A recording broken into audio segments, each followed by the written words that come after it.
Hi guys, welcome to my first ever YouTube video. This is my channel Buy Sell Cars TV, and what my channel is going to be about, well, what it says on the title, buying and selling cars. I'm a car trader. I buy and sell cars from my home, and what I want to do on the channel is bring a realistic way of showing people my journey of how I buy and sell cars. I do it from home, from my driveway. Generally it's sort of run-of-the-mill cars, you know, your day-to-day Fiestas, Fiat 500, those types of cars, and then occasionally we have a couple of nice cars such as this. We bring them into stock. So what I want to be doing on my channel is showing you guys the insight of buying and selling cars and how you can get into it as well.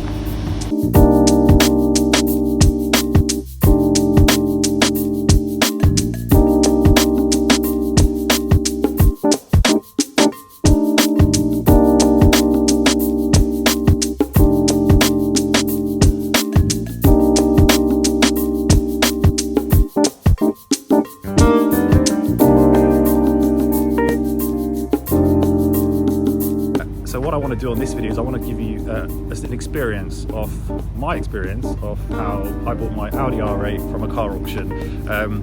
There's a lot of things you need to look out for when you're buying and selling cars, especially buying something like this from auction. I don't really advise it, especially if it's not got on a short report, which is effectively like a 2-day warranty for a lot of the cars they sell. But I'm going to give you a sort of an experience of what I had and a bit of a walkthrough of how the whole process went. Some of the problems that I faced when I bought the car, and you know, do I regret buying the car, to be honest? So let me give you a walk around the car now, show you what it looks like. It is immaculate. It's just had a stage 1 detail been ceramic coated recently, so it is looking amazing. There's a lot of fleck in the metallic as well. I absolutely love this colour. See the fleck in the paint, it's unreal. It's such a classic look, and I really think it suits the car being so timeless. I think to me this is definitely like a future classic. Just the shape of it, it's aged so well. But yeah, it's an unreal car, you know, value for money. It's an unreal car. They drive so good, they sound amazing with the exhaust I've had put on the car as well. But yeah, quite a few things that people need to look out for when you're buying these types of cars. And one of the things for me was the magnetic ride on the car. So it's quite known to have a common issue where the magnetic ride fails, and it's quite expensive to replace. So for me, I just thought it's better if I just go for a car that hasn't got that option. I think when it was new, it wasn't really that much of an expensive option, but it was so popular, everyone sort of had to have mag ride. If you don't have mag ride, you're not going to be able to sell the car. So for me, the car not having mag ride was probably one of the better things.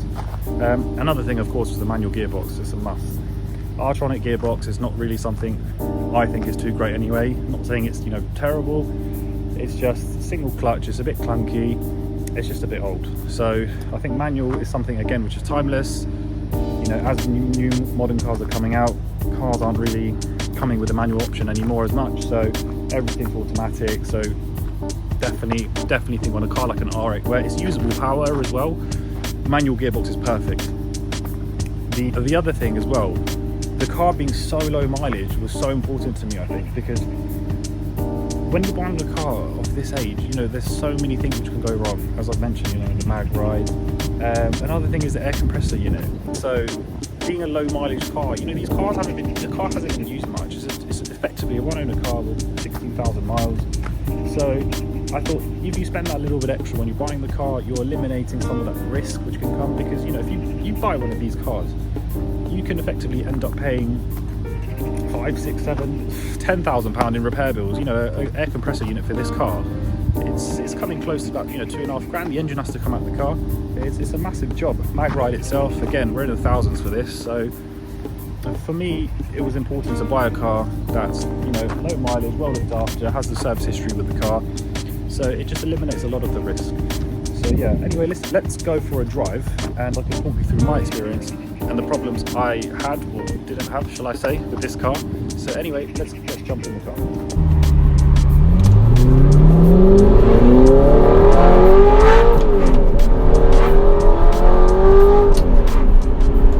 Welcome inside my Audi R8. Now, as you heard, I fitted an aftermarket exhaust in the car, which sounds insane. Oh my god. So that's a Top Gear F1 aftermarket exhaust fitted. It sounds absolutely insane. So anyway, let's get to the point of the video. So I bought this car back in September. I bought it from BCA, which is British Car Auctions, and I bought this car online. So at the moment, because of the whole pandemic, all of the auctions are completely closed to the public, so all of your buying and purchasing is all done online, online platform. They do give you a condition report of the vehicle, but you know, it's not always exactly as it is, and generally the cars are sold as seen. So you do get this thing which is called the assured report, which, as I mentioned earlier on, which is effectively like a two-day sort of warranty. But because of the age of this vehicle, 2007, it didn't have that. So this car was sold as seen to me. So the story with this was, I came across the car the night before that I bought it. So I was looking through the auction catalogue, and you know, let me turn the exhaust valves off because I think it might be getting in the way of the video. It's a bit better. So yeah, I saw the car the night before, and I've been looking for a long time, to be honest, on R8. You know, I would say even a year, 2 years. You know, I'll look, I'll find some, and then you know, I just talk myself out of it. It's not the right time, or you know, it's just not, I don't find one which I particularly want to buy. So yeah, the night before this one came in, and I saw it was a 2-owner car with 16,000 miles, and I thought, wow, what's that? Like, you know, you wouldn't even think this car would make it to the auction. You would think, you know, that this car would have gone into a dealer, maybe even it was part exchange, put onto a different platform, or it would have gone back to a main dealer or something, or just something along those lines. But no, the vendor put the car into auction. So I saw the car, like I said, the night before.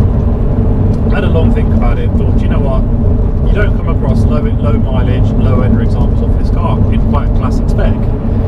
So I decided to go ahead with it. Decided the next day, you know, sort of worked out what I'm willing to pay for the car. You know, you have to factor in there may have been, you know, major issues with the car, so you have to think worst case scenario, I might need to spend some money. So once I factored all this in, I decided on the price I'm willing to pay. The car comes into the auction, and it was me and one other person literally just battling it out, and yeah, got the car. I was over the moon. At the same time, I was slightly concerned because, well, these roads are horrible here. I was slightly concerned because a good friend of mine had a 2013 V8 R8, which he bought from the dealer, and he had, oh my god, he had the worst nightmare ever. But that car went to the garage 12 times in a year, and in the end the car was rejected, and you know, it was just a nightmare. His car was smoking like a head gasket, and he had warranty, and they still couldn't fix the car, the main dealer. So it was a big risk buying this car from auction. I don't advise it, you know, it could have gone horribly wrong, but you know, touch wood, nothing major was wrong with the car. So yeah, anyway, went to collect the car. It was all the way up in Leeds, so got on the train, went down there 3.5, 4 hours, got into the car, started, everything seemed fine, perfectly fine, you know, went through all the gears, clutch was great, the car was clean, you know, as you would expect with such a low mileage car. So I'm driving it back now, I'm on the motorway, probably on the M40 when I noticed this. So once the car warmed up and I've, you know, got a bit of mileage on it, I thought put my foot down, basically, yeah. And I noticed in 3rd and 4th gear, when I was really going for it, the revs would start to sort of splutter a little bit. Now, I wasn't too concerned. Like, I will say, when it happened, I crapped my pants, I'll be honest. But I wasn't too concerned because the car on the MOT history had only done like 400 miles a year. So I put it down to the car's probably got really old fuel in the system, which is really important for a car to run correctly. So I put it down to that. And I thought, you know what, I'll just bring it back, I'll get fresh fuel put in the car, change the spark plugs, and touch wood, everything was fine. It fixed it. Now it was literally 80-90 quid getting the spark plugs changed, and the fuel, well, super unleaded, 100 quid to fill this car up, and yeah, everything was good. I close the valves now, you can see the car's silent. Do you know what? While we've got a little bit of a gap, let me just show you the exhaust. This is the valves open now, right?